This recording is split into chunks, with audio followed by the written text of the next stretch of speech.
everybody, and welcome back to another episode of We Watch Shudder. My name is Michelle, and who's here with me? It's It's JD. JD. JD in the house. It's always JD in the house. And it's It always is. Michelle. We're always in the house when we record. Crazy We how that are. works out. Never the same house, though.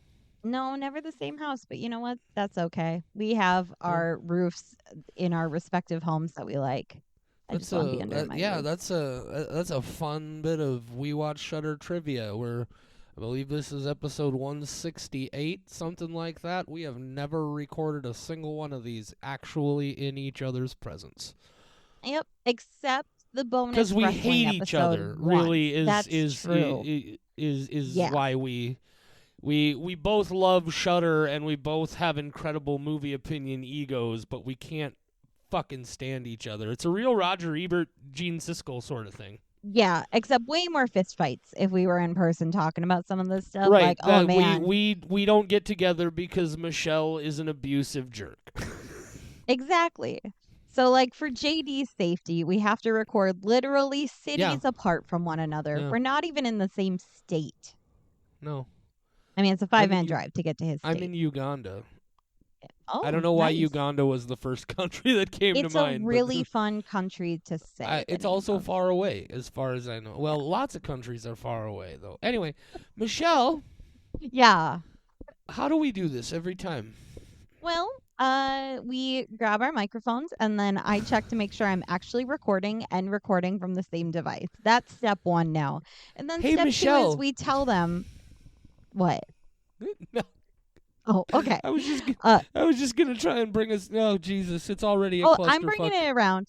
Step 2 is we tell them that we watched a movie today, and step 3 is we tell them what that movie was. JD, what movie did we watch today?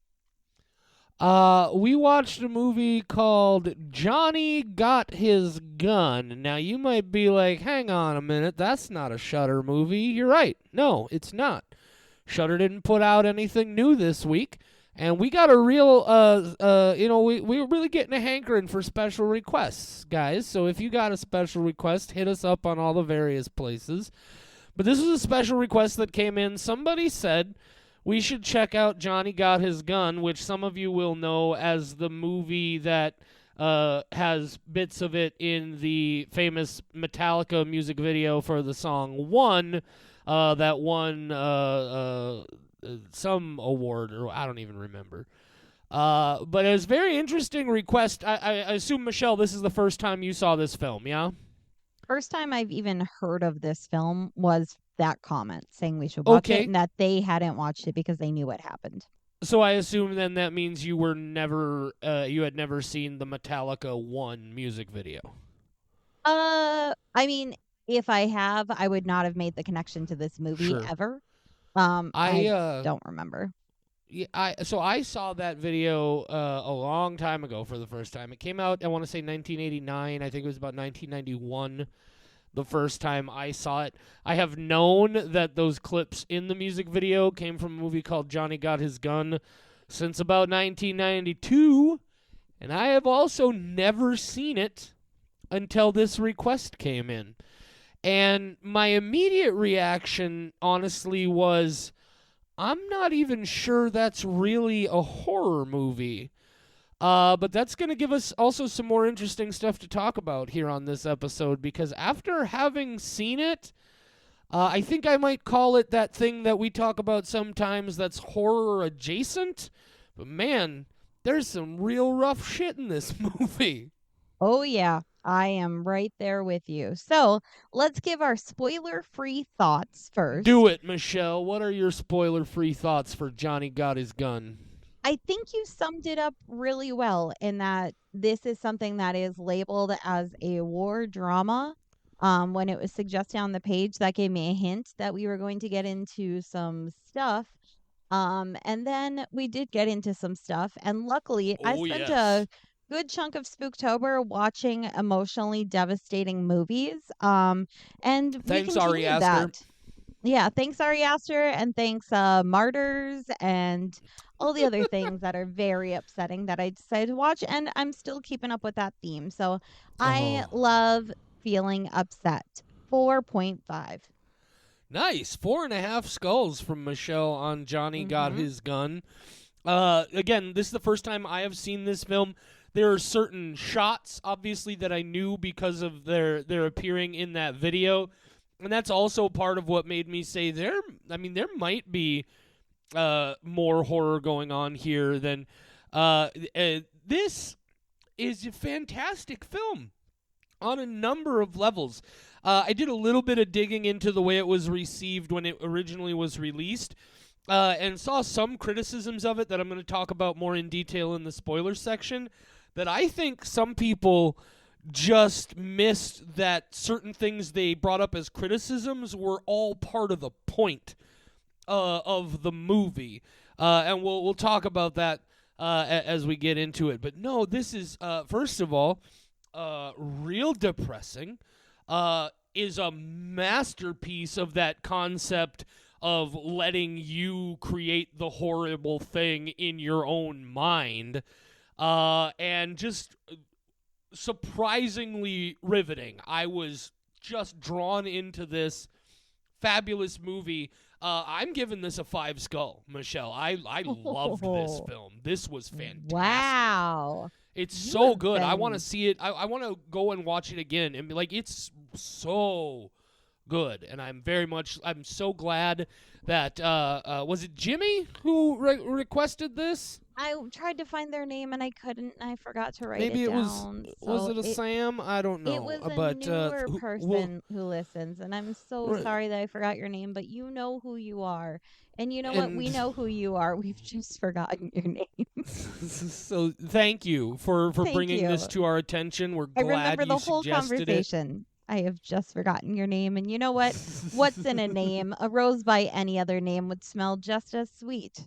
And that's what you are. You are a rose that smells just as sweet. That's Romeo and Juliet. You're Excellent. welcome. That's just for you, I, nameless person who suggested that we watch this movie that JD loved and now we owe our lives to. Okay. so a Spoiler 4.5 section. from Michelle, a Yeah, 5 from me. That's a 4.75 average. What do you think, Michelle? Should we hit the spoilers? absolutely. I have things to say. Just quickly, I almost forget every time. You can catch this movie right now free with some advertising on Tubi.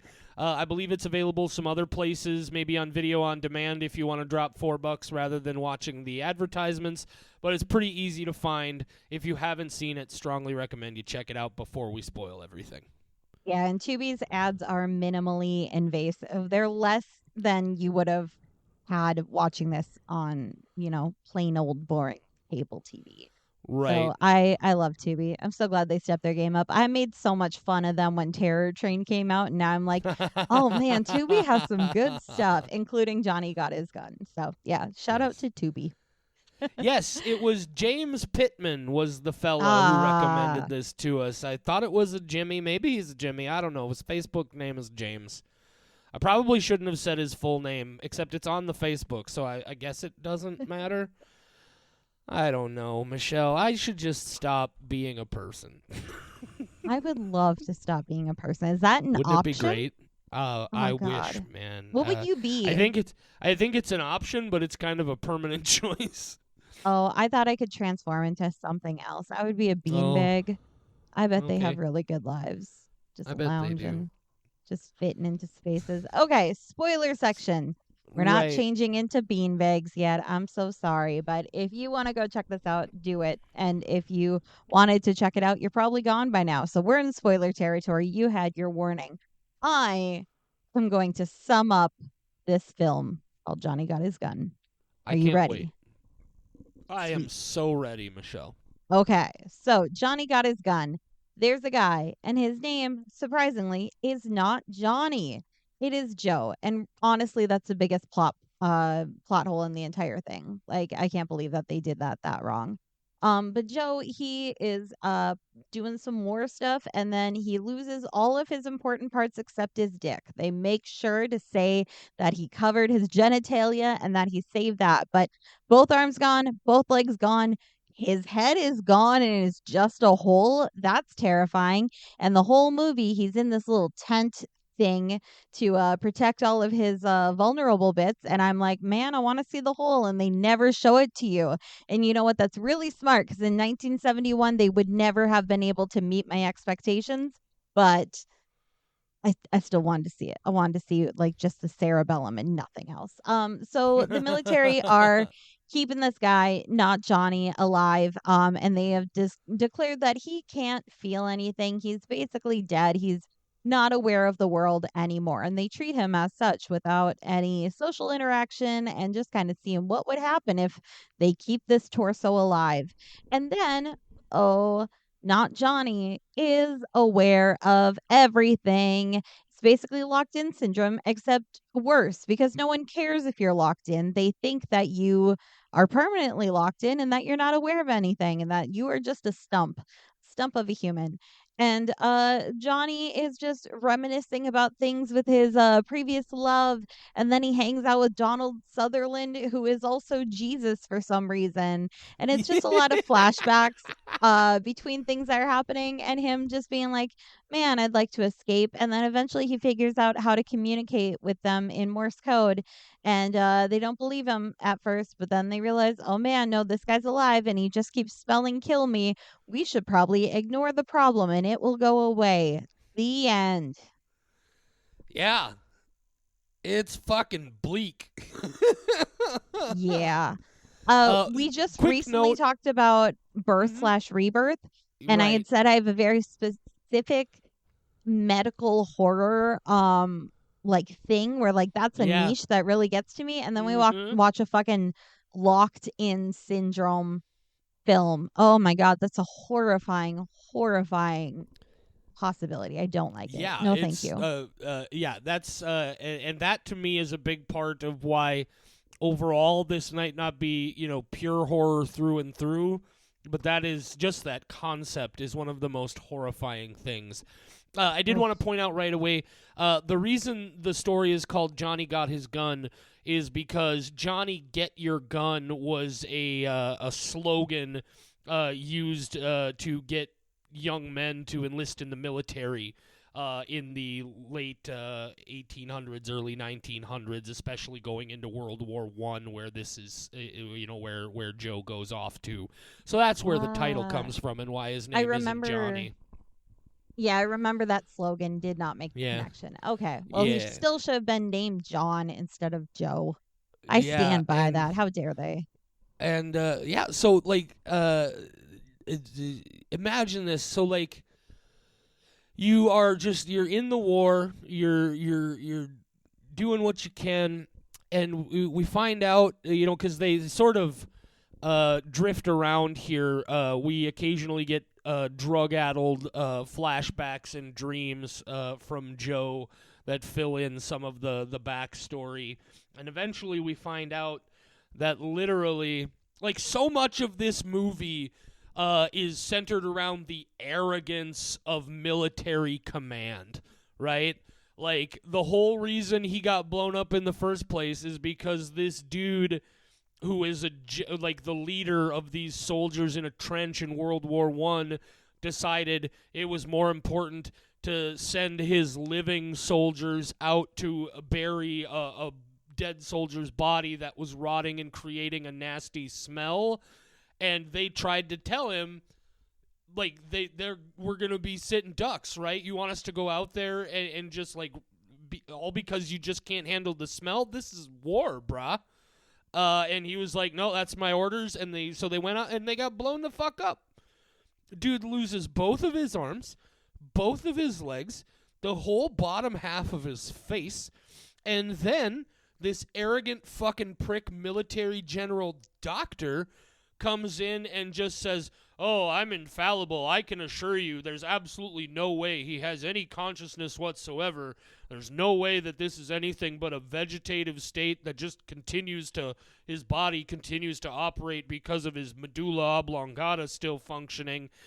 And they just leave it at that. They never even consider what might be going on here. Even when he starts moving and clearly reacting to things, they just turn it away as just like, oh, it's just a reflex. There's no way this could possibly be going on. So that to me is a huge part of this, is just that arrogance of military leadership. I tell you what, here's a part of this movie that I didn't see coming. The real focus on sexuality in this film. Did that, I assume, caught you by surprise as well, Michelle? What are you referring to? Well, so like they make a big deal about that scene towards the beginning where Joe and Kareen are making out in Kareen's dad's house, Mhm. and he's like he comes in and you would expect it to be one of those "get your hands off my daughter, you get out of here" thing. But Kareen's father is clearly like, he knows what's up here, right? This kid's going to war. He knows he's probably not coming home, and his daughter is in love with this boy. So they go to bed together, and the nature of their conversation is so deliberately innocent, and the way they talk, she's just like, "Have you ever been with anybody like this before?" They dance Mhm. around the subject, and then there's that moment where they're talking about how like the only extremity they saved was his genitalia, and the guy's like, "Yeah, that's why you're," or no, they talk about they found him in the fetal position. And the guy says, yeah, they instinctively try to protect their genitalia. And then later on, he talks about how he was only ever to be with Kareen once.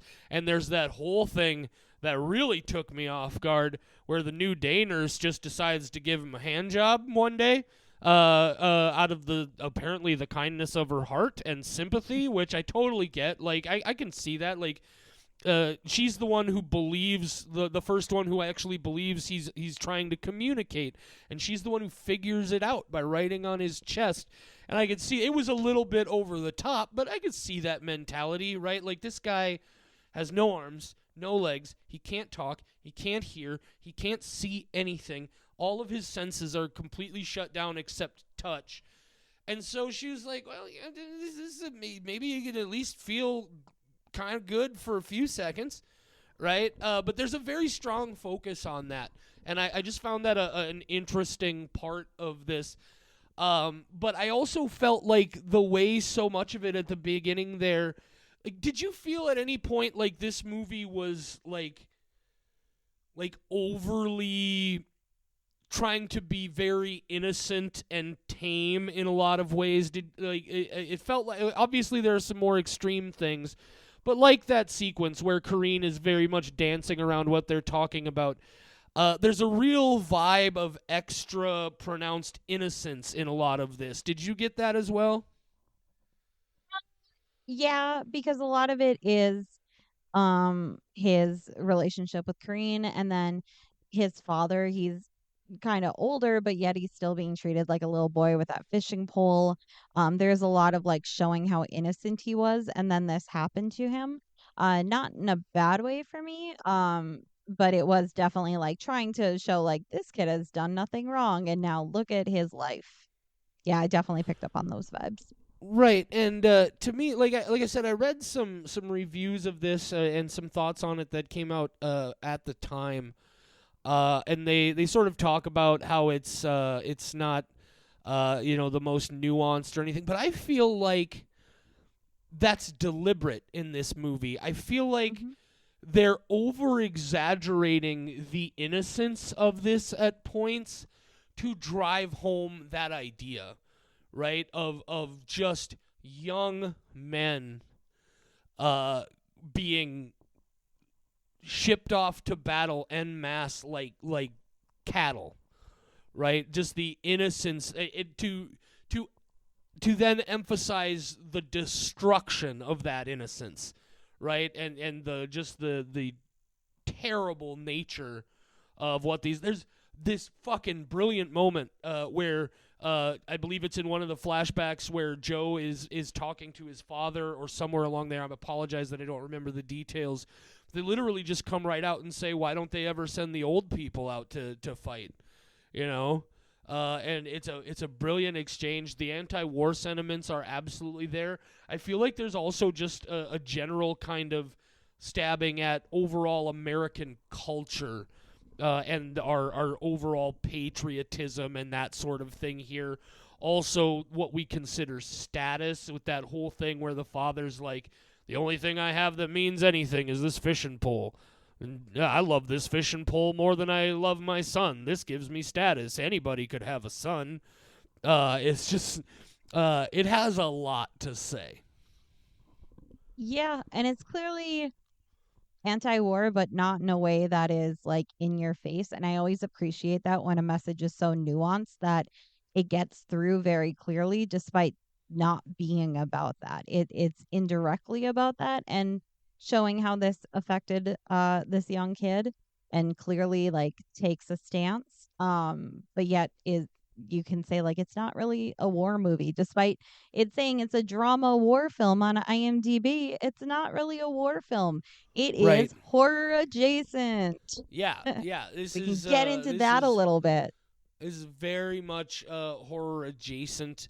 The other thing that I found interesting about this, because I did not know this, and I think it contributes also to a little bit of the absurdity and the oddity of this. Some of the elements, like you mentioned, Donald Sutherland playing Christ.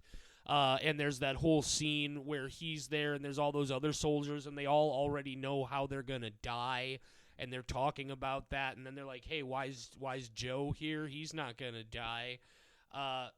This movie, the original, so this was written and directed by Dalton Trumbo based on his novel by the same name. It's the only film he ever directed. He wrote other films, but this is the only one he ever directed.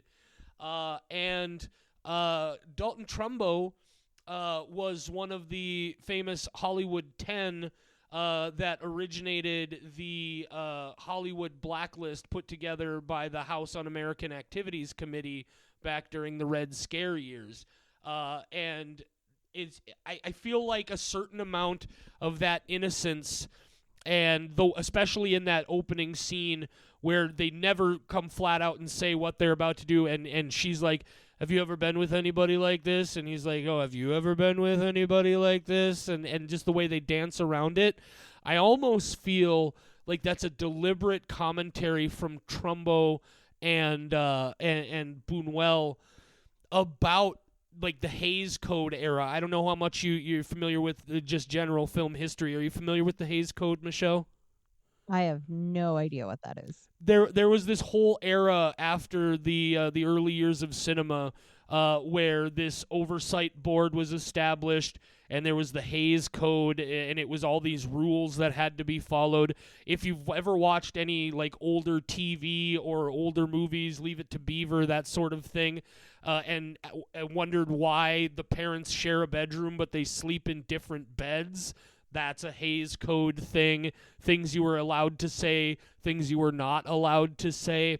And I feel like they were deliberately leaning into the fact and making a comment on that, because by the 70s, a lot of that stuff had been lifted and you were free to do more things again. But I feel like it was a statement about that in ways as well. I was just so blown away by how much this movie has to say. Yeah, I was just gonna say that I am familiar with that. I had never heard the terminology for it Oh, before. the Hays So Code, yeah. yeah, Hays Code. Okay, interesting. Yeah. I So think you're right though. That's commentary on more than just war. Wow. yeah, and I also feel like, of course, Luis Buñuel most famously made a film called The Discreet Charm of the Bourgeoisie, and also co-wrote and I believe assisted in directing a legendary short film that he made with Salvador Dali called Un Chien Andalou, which is basically credited as the beginning of what's the word I'm looking for? Just really abstract sort of filmmaking and that sort of thing. And I feel like you feel a lot of his influence in those scenes with Jesus, in just the more bizarre moments of this film. Surrealism, that's the S word I was looking for. But so one of the things also then that we wanted to talk about is that whole thing, because again, when we agreed to do this, I had never seen it before. I knew little bits and pieces that might qualify as like that opening shot when it's just like the undershot staring up at the three doctors in their masks. I've seen that before. It's in the video, but that is just this is horror. I don't even know honestly if I would call it horror adjacent. Maybe, but there are definitely horror moments in this. I think it's significant that the present time when he's now this damaged person, he's lost all of his awareness of like all of his limbs and his senses except touch. Like I think a different movie would have put all of the current stuff in color and the flashbacks and dreams in black and white. And I think it's so brilliant that they did it the other way around because his life has become devoid of any detail. And so they have to minimize a lot of that here. There's a shot near the beginning where I'm pretty sure it's supposed to be some kind of representation of his internal consciousness because it's just a black screen and a couple of small pinpoints and slivers of light. They start talking about what's going on here. One of the raddest things from a horror perspective in this is those moments where you hear him talking to himself, but it's two different voices at the same time, and one is kind of calm but panicked, and the other one is freaking the fuck out. This movie, it's not going to startle you, it's not going to make you jump, but if you really pay attention to it and think about it, this movie is going to disturb the fuck out of you. Yep. It gets under your skin more than a lot of other horror movies do. And now that I think about it, I don't know any war movies that would not on some level qualify as horror. That, Like yeah, it's terrible stuff. yeah. I think honestly maybe I need to roll that back a bit. I do think there's an important factor in calling something specifically a horror movie rather than a movie that has horrific elements. Is I think Mm-hmm. I think a horror movie should be intentional. Like the horror in itself should be the intent.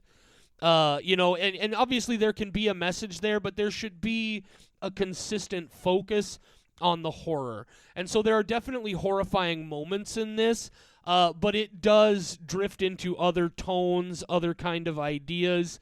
But yeah, I think it's a really interesting example. Even a movie like it's so weird to me how some movies there was this period of time, especially in the 80s and 90s, where a lot of people started to just define horror by these crazy exploitation franchise horror movies and mass-produced direct-to-video things that were going on in the 80s and 90s, to the point where they were embarrassed to call something a horror film. They wouldn't do it. Seven, The Silence of the Lambs. These are all movies that very obviously have horrifying stuff going on, but they're always thrillers or whatever because horror became a dirty word. And I think there are way more things that qualify as horror than most people want to admit. Interesting. So first off, I think that half of this movie is a horror movie and the other Yeah, half is a drama movie. They for sure. are two different things where one is the flashbacks and the drama and the surrealism, as you pointed out with Jesus Christ for some reason. But Donald if you took, Sutherland was fucking fabulous in that yeah, role, by the way. I he didn't know doesn't he have a was in this. solution. Yeah. Oh God, he Doesn't know was how to so solve it. good. But the horror parts, if this was just only the parts of him being in that bed and monologuing to himself, that would be a horror movie. That is horrifying. It's very unnerving. It's upsetting. So I think this is half horror, half drama. Well, It's I don't disagree with you, but just as a mm, counterpoint to that, though, like then what do we say about modern stuff like the first name that jumps to mind is Mike Flanagan. Mike mhm. Flanagan is fabulous at combining those things. He has horrific. The best example in my mind is the House on Haunted Hill, or the Haunting of Hill House, rather. Excuse me. I will get those two confused for the rest of my life. But one of the things I love about his work is he's able to get you so engaged in the drama and the story that you occasionally completely forget you're watching a fucking horror property, and then he drops that shit on you and uses that to his advantage. Like, how do you think that applies there? Then are we saying that that Flanagan's stuff isn't purely horror either? Yeah, that's something I already thought, that his stuff was Okay, more horror drama, which is a okay, thing that like you don't properly see classified. Things are either horror or they're yeah. drama in a lot of people's minds, and for Yeah, me they're not. everybody's quick to talk about horror comedy, but you've Mhm. never heard anybody mention horror drama. And I think I agree with you there. In fact, I think horror drama is a much better terminology for these things that people have been calling elevated horror these days. Fucking puke. Elevated. Nobody calls The Exorcist elevated horror, right? Nobody calls The Shining elevated horror. But these are movies that are critically respected and came along before that 80s glut of direct-to-video indie stuff made horror a dirty word to a lot of people. So I hate that terminology of elevated horror. I would just call it, yeah, this is horror drama. Mhm. Whereas a lot of other stuff is just straight horror. There's gonna be a plot. They're gonna give you a little bit of characters who are cool or nice people just to give you enough to latch on to. But the characters and their journey is not necessarily the point. The story is still those people in this horrifying situation.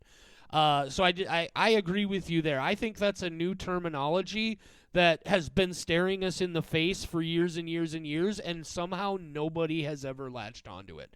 Let's really push horror drama, Michelle. Maybe we can change the movie review world. Absolutely. I've been using it for years on It's my own fabulous. in my many, many spreadsheets while I was trying to classify what was on my watch list. So yeah, I horror don't even drama is want to how I know what your classify my spreadsheet 20. library looks like. It's 1,200 lines currently of Jesus things I have to watch. fucking I'm Christ. 78 seasons behind on TV shows. I Michelle, you're counted never you're recently. gonna It's die upsetting. before you watch everything you want to watch. I know, especially because I've started reading books this month. I got through 2 books in the last 2 days, so I'm never gonna get caught up. Ugh. Anyway, I also thought it was interesting that you said that things that should be classified as horror are classified as thriller, when I think that is a clear distinction between those two. I think Okay, tell Silence me of the about that. Lambs probably does fit into thriller a little bit more. Thriller, and of course I'm gonna blank out. Like horror has always been, it's kind of like our slasher conversation about slashers being just about the blood, and non-slashers being about like how they Right, like why slashers they are do. at their core just about fucking killing people, right? Like at their Exactly. core, that is the goal. Whereas there are other things that are sort of slasher adjacent, but there's a little bit more going on there. Scream, for example, I think. Yeah. But anyway, yeah, I agree with you. Yeah, so thrillers in that case for me are more about the suspense than they are about the horror. Like there might be horrifying concepts, but it's about like keeping you engaged and not really ever Sure. making you jump. It's just being uncomfortable and being suspended the whole time. Yeah, It's I more can like see that. edging, but for horror For sure. movies. I will hasten to point out that there is, however, at least one scene in Silence of the Lambs that is definitely a horror scene.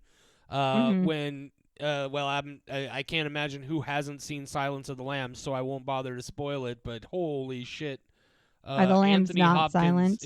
Anthony Hopkins is maybe the most terrifying person I've ever seen in my life in that scene. Holy shit. I Um, also just recalled that I might have a strong opinion. Like, if you gave me a movie, I could tell you thriller or horror pretty easily. And that's because my high school boyfriend's mom was very specific about this is a thriller, this is a sure. horror. And so she ingrained it in my head really early. And I love the, like, I can tell you what counts as each, but I have a Hard hard to time explain it, defining but it. it's sort of like Yeah. I forget who said it, but it was a thing about defining pornography. It's a famous quote where he says, "I can't give you a definition, but I know it when I see it." Yes, Yeah. exactly. Because she was Somebody very clear.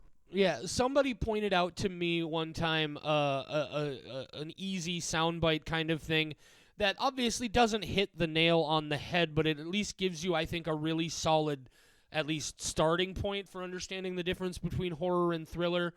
Horror is a movie about the serial killer and his victims and the process of him killing his victims, and a thriller is about the cops who are trying to catch that guy. Yeah, Yeah. that's a Yeah, pretty so good that's way of putting it. yeah, again, there are obviously far and away a whole lot more nuances to it, but I think that's a good way to at least get you into the right headspace of understanding that. I think you In that, also just defined why the two Saw movies of Jigsaw and Spiral didn't work for people because they were used to horror and suddenly you threw them into a thriller. yeah, well, when I thought for the longest time, I thought there was way more crime drama going on in that franchise than I honestly expected, because a lot Hmm. of people, it's always been presented to me as a horror and I do agree that it's a horror franchise, but there is a lot of crime drama in there that I just was not expecting because I've never heard anybody talk about it that way. Yeah, can't wait for Saw 11 when Judge Judy shows up and gives Jigsaw a piece of her mind. It's gonna be so great. Oh gosh. So Well, guys, I guess I cannot believe it took me 30 years after hearing about this movie. Well, to be fair, it was a very hard movie to find and get a hold of for a long time, but then the internet happened. I am so glad that James gave us this request. I'm so glad that I finally got to watch this movie. Fuck, what an extremely awesome film. This was just so goddamn good. Thank you, James. I am glad that I convinced you that we should watch it, even though it wasn't So going am to be I. horror, and then we were wrong. I Oh, had a feeling Jesus. though when James said that he hadn't seen it before, because he knew what happened in the end. I was like, it's gonna be upsetting. So at least on some level, it's gonna count. And oh man, this really freaked me out. I don't like locked in syndrome. Just in case you've made it this far Yeah. and you don't know what locked in syndrome is, it's this. It's an inability to move though, so I guess it's also a little bit worse. You can't Morse code with your head like he does. Yeah. But you're aware of everything. It's also a thing that happens a lot to coma patients where they're half awake and half not. And I'm obsessed with stories about people who are trapped in comas Oh, and what they reported afterwards. Like, oh my God, it's so this scary. this is like it's obviously something that I've thought about before, but I don't. But this, like having seen the whole movie now and the full presentation of this, like fucking being trapped in your own body with no way to communicate, no arms and no legs is gonna be a fucking obsessive anxiety thought that I have for a long fucking time now. I'm just gonna You out didn't of have that nowhere. already? No, I mean You've never just occasionally. thought of that? Oh, No, that's one I occasionally. obsessed over. But yeah, just like, can you imagine if you had no arms and no legs and no mouth and no eyes and you couldn't hear anything, and literally the only sensation you still had in life was the touch sensation through your skin, and maybe Okay, the here's my one Grey's Anatomy reference for the day. I watched an episode like 10 years ago where Sandra Oh, there's a person who has locked in syndrome and they can only blink. And she says, blink if you are, or she says something like, blink if this is how you want your life to be. And if he didn't, then they were going to unplug the life support and just let him be like and die peacefully. And it was this whole moral quandary throughout the entire episode about like allowing this guy to end his life and what his life would be like, and people saying, well, he needs to hold out hope versus not. And ever since, it's been a thing that I obsess about a lot, and I just hope that when it happens to me, Sandra O will bend over me and ask if this is how I want to live my life. And I've already given John a list of movies and TV shows that I want playing constantly, so that if that happens, even if he doesn't think I'm aware, that I am aware and he needs to keep the movies coming because I got a list. I got a long list to get through, and that will be nice. my opportunity to catch up. So, Yeah, and I think you can see that in this film, in that moment where they finally bring the military guys in and they start recognizing that this is Morse code and telling them what he's trying to say and that sort of thing. Like you can see in everybody's face that every single one of them in that room, but the one dude is like, yeah, let's put this guy out of his misery. And then of course the nurse tries to, and then once again, through the arrogance of military command, this dude comes in and stops. And I thought for a minute what we were going to see, and this is just because I've seen too many movies before that try to bring you back into a positive place. For a moment, I thought he was throwing the nurse out because he was going to do it, with the thought of, if anybody's going to be responsible for this, it's going to be me. But of course not. It's just the arrogance of powerful military men again. And I do like that through this whole movie, they show you absolutely nothing. He's under that curtain thing, and you get the face with the mask on it, but they never show you the damage to his face. They never show the damage to his body, except when you finally get to the very end, the last time we see him, that shroud is removed, and his body is still completely covered by a sheet. So obviously it's probably not a real person. I don't know. But they give you just enough where you can see the outline of the rest of his body clearly missing arms and legs. And I thought that was brilliant, right? They probably didn't have anywhere near the budget, and there's no way in 1971 anybody had this would have looked like a fucking Herschel Gordon Lewis nonsense if they had tried to actually put that on screen. And so I thought that was a very subtle but really powerful way of giving you that payoff without being able to give you that payoff. Does that make sense? Yeah. It also fits in with the last thing that I was about to say, which is you had mentioned the horrific parts being where he's talking over himself and he's being monotone and screaming at the same time. Oh God, that and by fucked the me end up of this, so bad. Yeah, by the end of this, it's just monotone. He has given up, and even when he's just saying like, "Oh, they're just gonna leave me here," like that's how it ends, with him just giving up, and now he's just reduced to what we see on screen, which is the outline of what used to be a whole man and is now only part of one. A fate so worse upsetting. than death. Ugh, it's bleak, but it's worth movies, seeing, though. guys. God damn. I love bleak movies. Just You upset and me me at both. least once a day, please. Not with animals. Anything except animals. No bleak animal movies. Milo and Otis, never want to watch it again. I'm good. I can't watch Milo and Otis again because it used to be one of my very favorite movies, and then I found out about how they made it. Yep. Same. And I can't ever watch it again. It's really too bad because the end product, I won't lie, it was fucking incredible. But man, what an unfortunate process. Anyway, PSA: don't throw a cat in a river. Yeah. Quick PSA for you. Don't fucking throw a cat in a river just to make a goddamn movie. And don't assume that a guy is not active in his brain and aware of everything, even though he's flopping around trying to tell you that he is. Right. It's another PSA from your friends here. Don't be a fucking arrogant dickhead. Oh, well, that one I can't make any guarantees about, but I will try. Fair enough. Guys, thank you so much for joining us yet again for another episode of We Watch Shudder. I don't know what the heck's coming up next week. We still haven't gotten any schedule updates, so who knows? We'll all find out together. I think that's about it. Do you have anything else?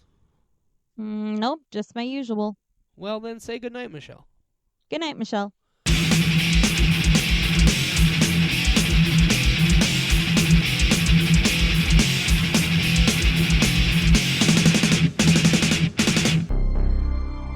We Watch Shudder is a production of Rat Factory Media, your home for all of today's Rat Factoryist podcasts. The views and opinions of the hosts and guests of We Watch Shudder are their own and do not necessarily reflect the views and opinions of Rat Factory Media. But wait, aren't Rat Factory Media and We Watch Shudder the same people? Shut your cake hole, Charlie. Nobody asked you. We Watch Shudder is available free on all major podcast platforms, and the easiest way to support We Watch Shudder is also free. Just leave a rating and review on your platform of choice. Merge your consciousness with ours on Facebook, Instagram, TikTok, and Twitter. We're at We Watch Shudder on all those social media platforms. Or find us the old-fashioned way, on the web at WeWatchShudder.com or by email at mail@WeWatchShudder.com. Heck, you can even leave us a voicemail at 701-566-9510. No, seriously, 701-566-9510. Try it if you dare.